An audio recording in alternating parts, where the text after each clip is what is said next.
Hey, what up, guys? Want to do a quick review for a movie I just watched last night, and I figure I'd review it now because I just reviewed the three Slumber Party Massacre movies, I think the day before yesterday.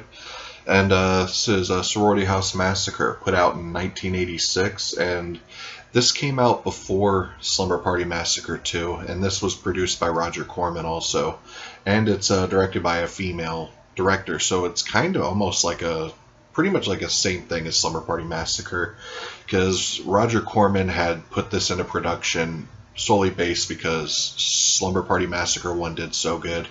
So he put this into as typical horror producers did back then. If something's popular, they just keep doing it.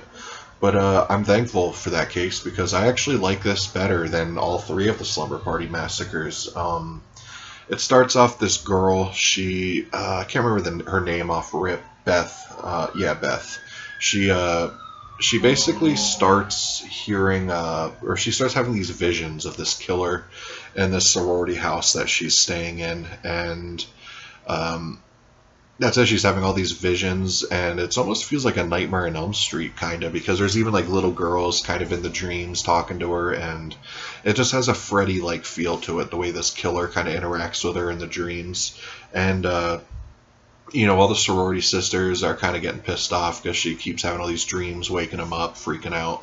And then we see this killer in a mental institution, and he of course escapes and heads straight to the sorority house because he has unfinished business. The whole thing was this killer killed Beth's whole family, and Beth was the only survivor of the whole family, so he's going there to finish the job because this sorority used to be her house that they lived in, and so it's a little far-fetched and that kind of thing, but like she just so happens to be at the sorority that used to be her house, and the killer, it all matched up to perfectly to where it's like goofy because it's kind of so far-fetched, but it adds to the charm of it.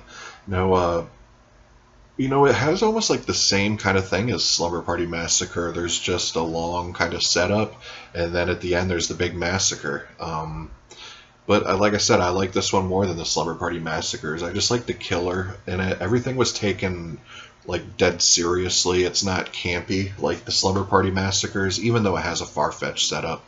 But there's some really cool deaths in it. There's a lot more scenes. I like the vibe of the killer. He was just like a normal dude.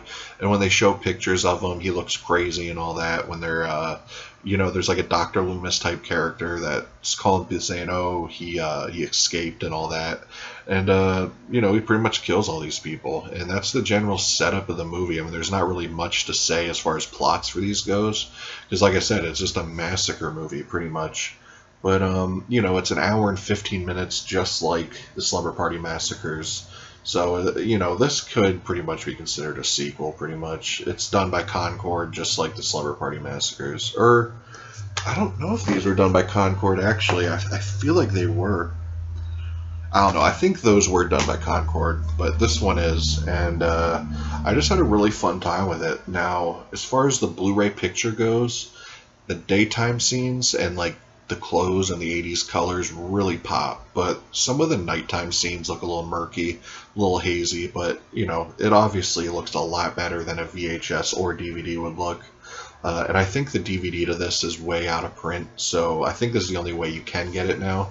And this is Scorpion. I've never seen this below 20 bucks, so Diabolic may have it for 15. I could be wrong on that, but it's definitely worth picking up. It looks great. It's just a fun movie. It has some 80s cheese. There's obviously, like, all the Slumber Party Massacre sequels and movies. There's, like, a long dance montage to some 80s music where they just pretty much dance for, like, 5 minutes. And, of course, every girl in this sorority gets topless and stuff, as all these movies do.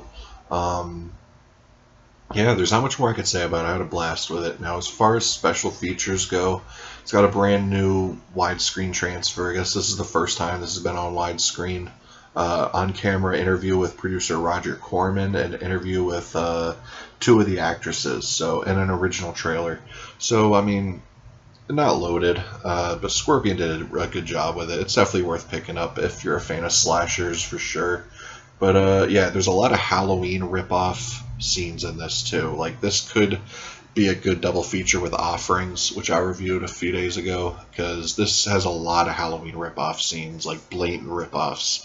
Like there's a classroom scene that is a huge ripoff, and there's also a like the escape scene is a kind of a ripoff too, and just the whole plot of him returning to kill his, the family that wasn't that he didn't murder the first go around. So yeah, that's a Slumber Party Massacre. Definitely worth picking up. Also, a little fun fact: this actress on the cut. Well, this is a pretty much a ripoff of Body Double. This cover, but the actress right there, she's not in the movie. This is the guy playing the killer is in the movie, but this actress is actually, I don't remember her name. It's something Slater, but she's actually the actress in Chopping Mall that gets her head blown up. So that's pretty cool.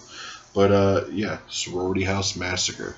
Anyways, guys, I'll see y'all tomorrow. Peace.